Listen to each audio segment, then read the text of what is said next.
अस्सलाम वालेकुम, good morning मेरे प्यारे बुज़ुर्गों, बहनों, भाई और दोस्तों। उम्मीद है आप सब खैरियत से और सेहत से होंगे। आज मैं बात करना चाहता हूँ इंटरमिटेंट फास्टिंग के बारे में। और अगर आप ये स्ट्रेटजी इस्तेमाल कर रहे हैं अपने वेट लॉस के लिए, अपनी बॉडी कॉम्पोजिशन को इम्प्रूव करने के लिए, तो फास्ट के दौरान आप क्या ऐसी चीज़ें खा पी सकते हैं जिनकी वजह से आपका फास्ट ब्रेक नहीं होगा।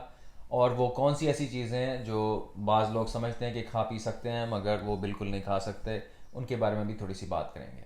अब इंटरमिटेंट फास्टिंग ऑब्वियसली एक फ़ास्ट है। इसके बारे में अगर आपको मज़ीद इन्फॉर्मेशन चाहिए हो कि ये किस तरह करते हैं, इसके फ़वाइद क्या हैं और किन लोगों को करना चाहिए, किन लोगों को नहीं करना चाहिए, तो इसके बारे में मेरी एक वीडियो तफसीली मौजूद है। उसका कार्ड आ जाएगा, आप इंशाल्लाह वो भी ज़रूर देखिए। अब जो फास्टिंग हम करते हैं रमज़ान में, जिस तरह हम रोज़े रखते हैं, उसको ड्राई फास्टिंग कहते हैं। उसके दरमियान तो कोई चीज़ भी खाने पीने के लिए अलाउड नहीं है। मगर इंटरमिटेंट फास्टिंग जो हम वेट लॉस के लिए करते हैं, उसमें आप कुछ ऐसी चीज़ें हैं जो आप खा सकते हैं, पी सकते हैं। उसकी वजह से आपका जो फास्ट है, आपकी जो स्ट्रेटजी है, वो ब्रेक नहीं होगी, वो नहीं टूटेगी, उसको कुछ नहीं होगा और आपका वेट लॉस ऐसे ही जारी रहेगा। तो इन चीज़ों में सबसे पहले ये देख लेते हैं कि आप क्या खा सकते हैं, क्या पी सकते हैं। तो सबसे पहली चीज़ तो है पानी। पानी में कोई कैलोरीज नहीं होती, पानी बिल्कुल सेफ़ है पीने के लिए। It won't break your fast, आपका वेट लॉस भी वैसे ही जारी रहेगा जैसे आपने शुरू किया था। दूसरी चीज़ है ग्रीन टी। ग्रीन टी के वैसे भी वेट लॉस के लिए थोड़े से अच्छे बेनिफिट्स हैं।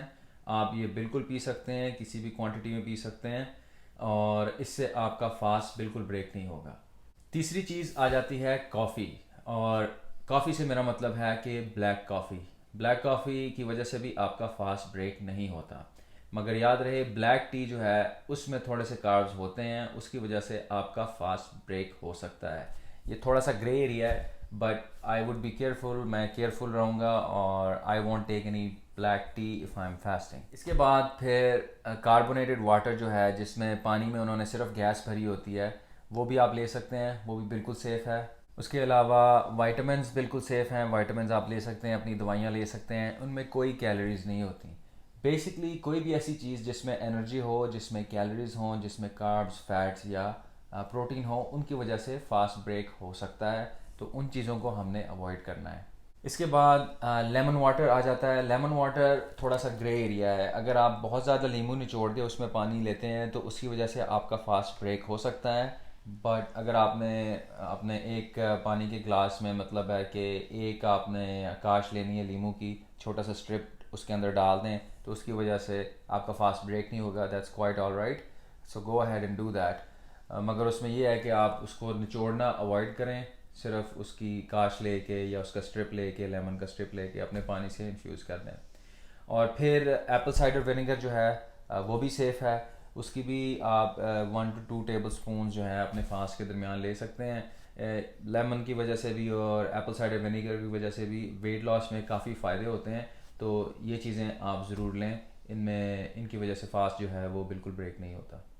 और फिर आ जाती हैं हर्बल टीज़। हर्बल टीज़ वो हर्बल टीज़ जिसमें फ्रूट्स वगैरह मौजूद हों और जिसमें कैलोरीज़ हैं, जिसमें कार्ब्स हैं, जिसमें मैंगो या एप्पल या इस तरह के फ्रूट्स के चंक्स हैं, वो बिल्कुल ठीक नहीं है। मगर ऐसी हर्बल टीज़ जिसमें सिर्फ खुशबू से या फ्रूट के अरोमा से उनको इन्फ्यूज़ किया गया है, वो आप ले सकते हैं। उनमें कोई ऐसी बुरी चीज़ नहीं है जिनकी वजह से आपका फास्ट ब्रेक होगा। बट आप मेक श्योर करें कि उसमें कोई कैलोरीज़ ना हो, कोई ऐसी चीज़ ना हो जिसकी वजह से आपका फास्ट ब्रेक हो सकता है। उसके बाद बात कर लेते हैं थोड़े से सप्लीमेंट्स की। तो क्रिएटिन से भी फास्ट ब्रेक नहीं होता, NO2 से फास्ट ब्रेक नहीं होता, ग्लूटामीन से फास्ट ब्रेक नहीं होता, मेलाटोनिन से फास्ट ब्रेक नहीं होता, बेटा एलेनिन से फास्ट ब्रेक नहीं होता।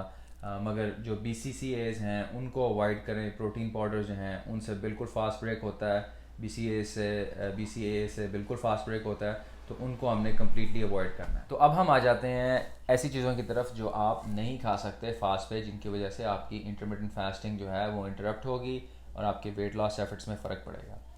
तो इन चीज़ों में सबसे पहले आ जाती हैं वही चीज़ जिसका मैंने जिक्र किया था, हर्बल टीज़। ऐसी हर्बल टीज़ जिनमें कैलोरीज हों, ऐसी हर्बल टीज़ जिनमें फ्रूट्स के चंक्स हों, वो आप बिल्कुल अवॉइड करें। उसके बाद किसी किस्म का ऑयल, बटर और MCT ऑयल, इस तरह के लोग समझते हैं कि ये फास्टिंग के दौरान ठीक हैं, सेफ़ हैं, but they are not, so avoid them as well. उसके बाद आ जाता है बोन ब्रॉथ, जो बेसिकली आपकी यखनी है, हड्डियों की यखनी है। कुछ लोग समझते हैं कि ये भी सेफ़ है, मगर इसकी वजह से भी आपका फास्ट ब्रेक हो सकता है। तो इसको भी, अगर आप फास्ट ब्रेक नहीं करना चाहते तो इसको भी अवॉइड करें। उसके बाद जैसे मैंने कहा कि सप्लीमेंट्स में प्रोटीन पाउडर आ जाते हैं, हर किस्म का प्री वर्कआउट जिसमें कार्ब्स वगैरह मौजूद हैं वो बिल्कुल ठीक नहीं है फास्ट के लिए, तो उसको अवॉइड करें। कुछ प्री वर्कआउट्स ऐसे मौजूद हैं मार्केट में जिनकी वजह से का फास्ट ब्रेक नहीं होता, मगर उसकी आप मेक श्योर करें कि उसमें वो आर्टिफिशियल स्वीटनर वगैरह इस्तेमाल ना कर रहे हों और कोई कार्ब्स ना हो। तो ऐसे जो प्री वर्कआउट्स हैं वो सेफ़ हैं, वो ठीक हैं, आप उनको इस्तेमाल कर सकते हैं अपने फास्ट में। उसके बाद सप्लीमेंट्स में फ़िश ऑयल आ जाता है, इसकी वजह से फास्ट ब्रेक हो जाता है। ऑब्वियसली इसमें कैलोरीज़ हैं, फ़ैट कैलोरीज़ हैं, तो आप इसको ज़रूर इस्तेमाल करें, मगर आप उसको अपने फीडिंग पीरियड के दरमियान इस्तेमाल करें तो आपके लिए ज़्यादा बेहतर है। उसके बाद फिर स्पाइसेस आ जाती हैं। बहुत सारी स्पाइसेस में, बल्कि हर किस्म की स्पाइसेस में कार्ब्स मौजूद होते हैं, तो स्पाइसेस भी आपके फास्ट के लिए बिल्कुल ठीक नहीं है। स्पाइसेस भी आप यूज़ नहीं कर सकते, उनकी वजह से फास्ट ब्रेक हो जाएगा। अब आखिरी कैटेगरी जो है वो ग्रे एरिया है, जिसका मतलब है कि हमें ये नहीं पता कि इसकी वजह से हमारा फास्ट ब्रेक होता है या नहीं होता। जब भी मैं ये स्ट्रेटजी फॉलो करता हूँ वेट लॉस के लिए या अपना दोबारा वज़न थोड़ा सा कम करने के लिए या किसी भी और वजह से, तो मैं जनरली पानी या ब्लैक कॉफ़ी और ग्रीन टी का इस्तेमाल के अलावा और किसी चीज़ का इस्तेमाल नहीं करता और ना रिकमेंड करूँगा। मगर to ease into the process, आपको आसानी के साथ इस चीज़ में आने के लिए, अपना वेट लॉस करने के लिए अगर इन चीज़ों से मदद मिलती है तो आप इनका इस्तेमाल कर सकते हैं। इन चीज़ों में सबसे पहले स्वीटनर्स आ जाते हैं। आजकल बहुत सारे स्वीटनर मार्केट में हैं। ज़ीविया या जो चीज़ें स्टीविया के साथ स्वीटन की जाती हैं वो थोड़ा नेचुरल स्वीटनर है, तो वो बाकी आर्टिफिशियल स्वीटनर जैसे एस्पर्टेन है उससे बेहतर है। मगर इसकी वजह से हो सकता है कि आपकी इंटरमिटेंट फास्टिंग पे फ़र्क पड़े, क्योंकि जब भी आप कोई मीठी चीज़ खाते हैं, चाहे वो आर्टिफिशियल ही क्यों ना हो, आपकी ज़बान पे जो रिसेप्टर्स हैं, टेस्ट के रिसेप्टर्स हैं, वो आपके ब्रेन को और आपके मैदे को बताते हैं कि भाई कोई मीठी चीज़ आने वाली है। आपके मैदे में TIR3 के रिसेप्टर्स होते हैं जो स्वीट चीज़ों के लिए जब रेडी होते हैं तो हो सकता है कि आपकी इंसुलिन स्पाइक हो जाए। जो बेसिक हमारा मकसद इंटरमिटेंट फास्टिंग करने का है वो यही है कि इंसुलिन की स्पाइक को कम से कम किया जाए, इंसुलिन को कंट्रोल किया जाए और उसकी वजह से हमारे जो फ़ैट स्टोर्स हैं उनको खाली करें ताकि आपका वेट लॉस हो सके। फिर इनके साथ साथ डाइट सोडास वगैरह आ जाते हैं, ऐसी ड्रिंक्स आ जाती हैं जो स्वीटनर से फ्लेवर की जाती हैं, वो भी ग्रे एरिया है। I wouldn't prefer using them, मैं रिकमेंड नहीं करूँगा कि आप यूज़ करें, मगर अगर उसकी वजह से आपको आसानी होती है और आपकी कैलोरीज़ पूरे दिन में कम हो रही हैं, आपका वेट लूज़ हो रहा है, तो आप उसको इस्तेमाल कर सकते हैं। ये आपके रिज़ल्ट पे डिपेंड करता है। उसके बाद फिर एनर्जी ड्रिंक्स आ जाती हैं। ऐसी एनर्जी ड्रिंक्स जिनमें कैलोरीज हों, चाहे 4 हों 5 हों, वो तो बिल्कुल अलाउड नहीं है। मगर ऐसी एनर्जी ड्रिंक्स जिनमें ज़ीरो कैलोरीज हैं और वो आर्टिफिशियल स्वीटनर से अगर प्रिपेयर की गई हैं या स्वीटन की गई हैं, वो भी ग्रे एरिया में फॉल करती हैं। मगर अगर आप इनको यूज़ कर रहे हैं और इसके बावजूद आपका रिज़ल्ट आ रहा है तो आप इनको इस्तेमाल करते रहिए, कोई मसला नहीं है। उसके बाद आ जाते हैं ऐसे क्रीमर्स, हैवी फ़ैट के क्रीमर्स जो आप अपनी कॉफ़ी में या अपनी टी में इस्तेमाल कर सकते हैं। इनकी वजह से फास्ट तो ब्रेक हो जाएगा, मगर इंसुलिन की स्पाइक जो है वो बहुत कम होती है।